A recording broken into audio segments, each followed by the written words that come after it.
Pi Practice Test 2026 Predictive Index Cognitive Assessment Questions, Answers, and Test Prep. Question 1. What is the primary core objective when studying for the Pi? To memorize isolated facts without context. To apply comprehensive theoretical frameworks to practical scenarios. To focus solely on historical developments. To bypass standardized operational procedures. The primary objective is the practical application of comprehensive frameworks, which ensures competency in real-world environments. Question 2. Which of the following methodologies is most appropriate when addressing standard scenarios in Pi? Implementing evidence-based best practices, relying strictly on anecdotal experiences, utilizing deprecated models of analysis, delegating the assessment to untrained personnel. Evidence-based best practices are critical for ensuring accuracy and reliability in professional applications. Question 3. In the context of the Pi, how should a practitioner handle an unexpected critical anomaly? Ignore the anomaly and proceed with standard steps. Document the anomaly and apply standard troubleshooting or referral protocols. Immediately cease all operations permanently. Guess the solution without documentation.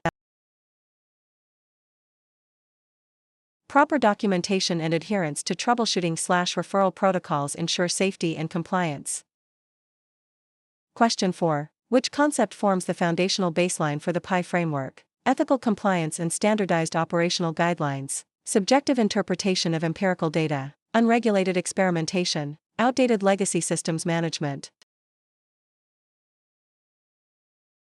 Ethical compliance and standardized guidelines are universally mandated across professional certification frameworks. Question 5. When preparing a strategic assessment for Pi, what is the most crucial factor? Speed of completion over accuracy, thorough evaluation of all variables and adherence to guidelines, focusing only on the easiest variables, using unverified secondary data sources.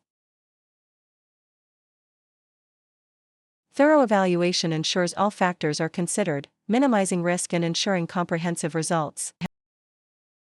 Question 6. Which action represents a violation of professional standards in the context of Pi? Engaging in continuous education, failing to document material changes in a timely manner, consulting with peers on complex issues, adhering strictly to compliance regulations.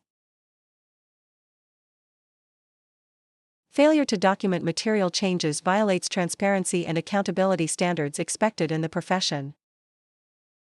Question 7. What is the recommended approach for integrating new regulatory updates into Pi practices? Wait until a penalty is issued before adopting. Review, understand, and systematically integrate the updates immediately. Assume old practices are permanently grandfathered in. Apply updates only to future theoretical models.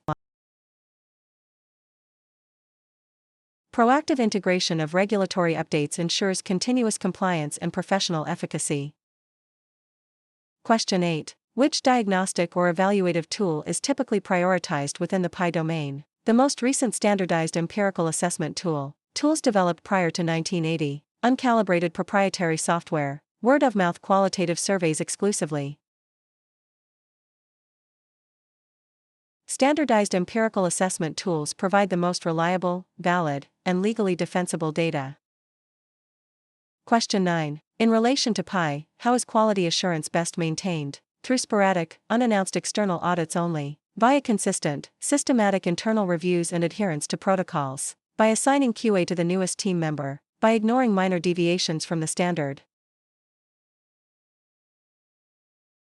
Consistent, systematic internal reviews catch errors early and maintain a high standard of operational excellence. Question 10. What is the most effective way to communicate complex Pi findings to a non-technical stakeholder? Using heavy jargon to demonstrate expertise, translating the data into clear, actionable, and accessible language, refusing to explain the details, providing raw data dumps without context. Clear communication facilitates understanding, enabling stakeholders to make informed decisions based on the findings.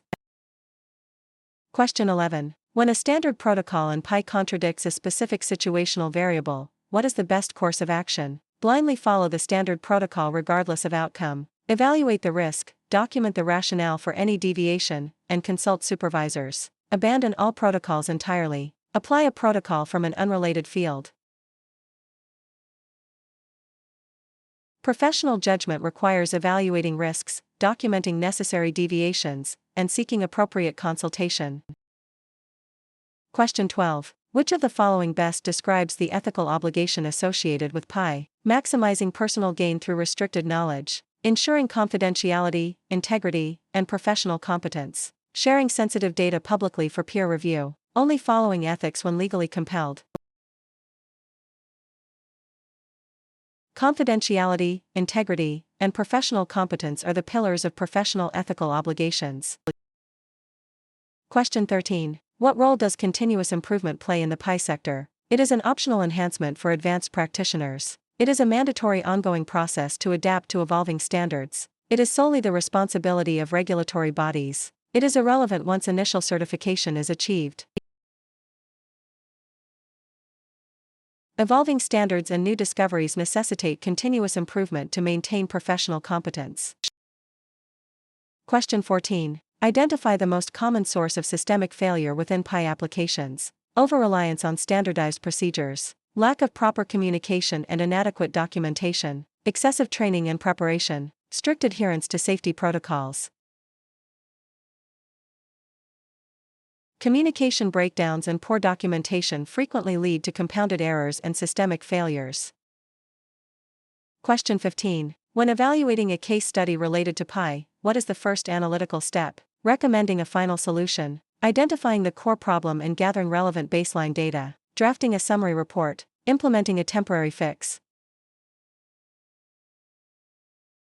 Identifying the core problem and gathering data are prerequisites to forming an effective and accurate solution. Question 16. How should a professional within the PI field handle conflicting empirical data? Choose the data that supports their initial hypothesis. Conduct a thorough methodology review to identify discrepancies. Discard all data and start over. Average the conflicting data without investigation. Reviewing methodologies helps identify errors or variables that account for the conflicting data, ensuring accuracy.